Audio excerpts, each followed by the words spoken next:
कुम्हार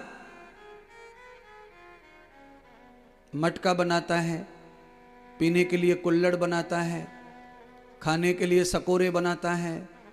अच्छा, बनाकर चरखा पे से बनाकर धागे से काट कर कहाँ टेकता है उसको, कहाँ रखता है? धरती पे रखता है। चरखा के ऊपर जो बनाता है उसे काट के कहाँ रख देता है? लाइन टू लाइन धरती पे टेकता जाता है। चरखे के ऊपर कुम्हार ने अपनी कला से मटका बना तो दिया, सरकोरा बना तो दिया, भोलुआ बना तो दिया, कुल्हड़ बना तो दिया, पर उस कुल्हड़ को ग्राहक तक जाने के लिए, भोगने के लिए जीवन दान देने वाली धरती है।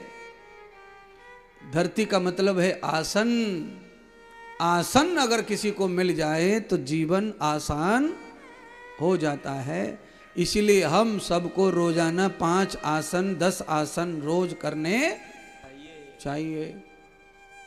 5-10 आसन कर लो, नहीं तो एक ही सूर्य आसन कर लो, 12 आसन है, उससे आसान हो जाता है शरीर। अच्छा, कई लोगों को शरीर मुड़ता नहीं है, पैर मुड़ते नहीं है, कई लोग जो है सादा देसी टॉयलेट पे बैठ नहीं पाते हैं। बोलो, अब बड़ी समस्या है। शौचालय में जाएं और देसी मिल जाए, भारतीय स्टाइल का तो बड़ा कठिन हो रहा है, बैठ ही नहीं सक रहे। क्या है? आसन नहीं हुए रोज तो शरीर क्या होता है, जगह जगह जॉइंट पकड़ लेते हैं, हड्डियां जाम हो जाती हैं, फिर वो खुलती नहीं है। अब खुलती नहीं है तो पैर मुड़ते नहीं है, मूवमेंट अच्छा नहीं है। इसीलिए हर रोज एड़ी और पंजे पर हमको 10 मिनट रोज बैठना चाहिए। एड़ी पंजा, रोजाना पंजे और एड़ी के ऊपर ऐसे बैठना चाहिए, दोनों पैरों को रखकर। पुराने जमाने में लोग बैठ के जैसे पेशाब आदि करते थे, ऐसे रोज 10 मिनट बैठना चाहिए सुबह। ऐसे 10 मिनट बैठने से आपकी कमर में, मनकों में, रीढ़ की हड्डी में कोई गैप नहीं आता, कोई दर्द नहीं आता। और इसका दूसरा भी फल है। दूसरा फल इसका क्या है?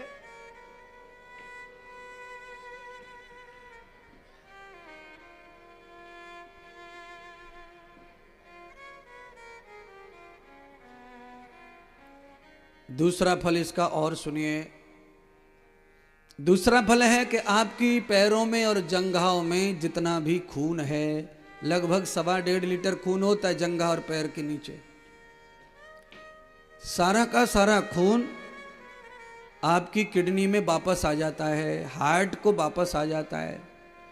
10 मिनट के अंदर पूरा खून जो है नीचे को जा रहा था वो ऊपर की तरफ रिटर्न मारता है, और जब वो ऊपर की तरफ रिटर्न मारता है तो आपका जो सड़ा गला भोजन है वो 5-10 मिनट में पच जाता है और आपका पेट बढ़िया हो जाता है। ज़्यादा खून अगर मिलता है हमारे ऑर्गन्स को तो पाचन बहुत अच्छा होता है। इसीलिए पहले लोग इस तरह बैठकर पेट साफ करते थे अपना, क्योंकि उससे पेट बहुत बढ़िया साफ होता था। और कभी कभी तो कुछ लोग जो है ना, दोनों पैरों के बीच में हाथ भी लगाते थे, हाथ लगा के बैठते थे, जिससे प्रेशर बने पिंडरी पर, और पिंडरी पर प्रेशर बनने से खून बैक मारता है, और बैक जब खून मारता है तो मल जो है तेजी से बाहर निकलता है, उससे शरीर स्वस्थ रहता है। अब आदमी कमोड के ऊपर बैठ करके हाइसा करता रहता है।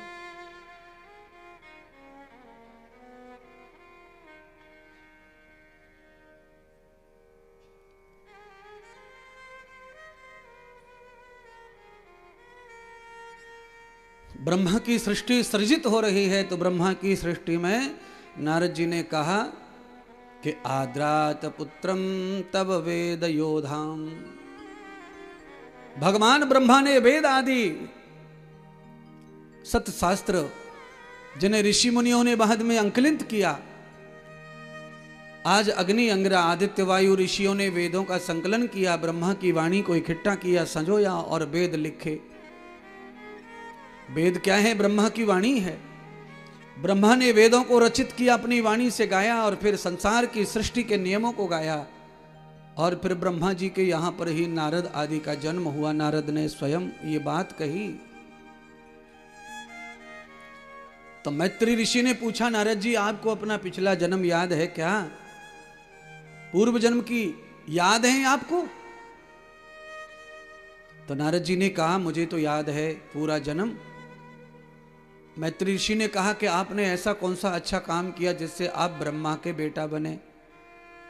देखिए, आप संत हैं, मुनि हैं, वो तो ठीक है, पर आपके पिता ब्रह्मा हैं, ये बात बड़ी गर्व की है। और मेरा पिता ब्रह्मा नहीं है, मेरे पिता दूसरे लोग हैं, इंसान, और आपके पिता ब्रह्मा हैं। इसलिए हे नारद, मुझे ये बताओ कि आप कैसे नारद ब्रह्मा के पुत्र बने? तो हम और तुम सबको तो स्मृति नहीं है पिछले जन्मों की, पर नारद विशेष थे, उनको स्मृति है, क्योंकि वो ब्रह्मा जी जो है वो अमैथुनी सृष्टि में अवतरण हुआ था, और अमैथुनी सृष्टि में अवतार होने के कारण नारद जो है चिरंजीवी हैं, अमृत है, उनका मरण नहीं है।